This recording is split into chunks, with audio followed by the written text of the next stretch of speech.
Mtazamaji, ni wazi sasa kwamba kwa mara nyingine kuwa masuala sugu ya ardhi na dhulma za kihistoria yatajitokeza tena katika uchaguzi mkuu wa Agosti.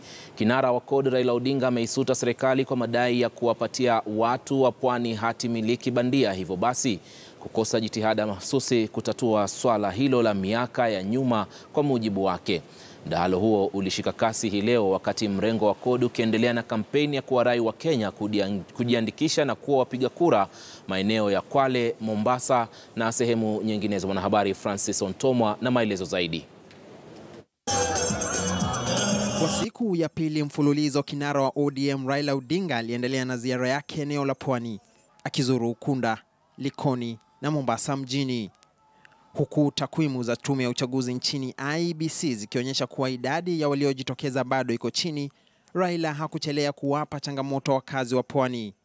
Mimi nataka ikifika tarehe 15 mwezi ujao niambie Uhuru ya kwamba mimi niko na tyranny of numbers.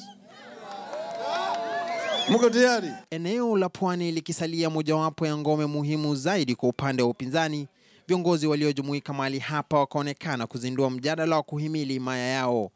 Kama ni kutudhulumu, wametudhulumu. Kama ni kuramba mashamba yetu, wameyaramba mashamba yetu.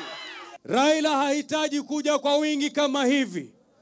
Raila anachohitaji ni kura kwa wingi kutoka Likoni. Bas. Eneo la kusini mwa pwani likikumbwa na changamoto nyingi za usajili katika uchaguzi mkuu uliopita, mojawapo ya vizuizi ikiwa ni kuchipuka kwa vuguvugu la Mombasa Republican Council maarufu na kauli ya pwani si Kenya, ingawa sasa wafuasi wake wamegairi. Siku moja baada ya kudai kuwa kitengo cha ujasusi kilikuwa na njama ya kujihusisha na wizi wa kura, Odinga hata hivyo hakuendeleza mjadala huo licha ya serikali kukashifu msimamo huo.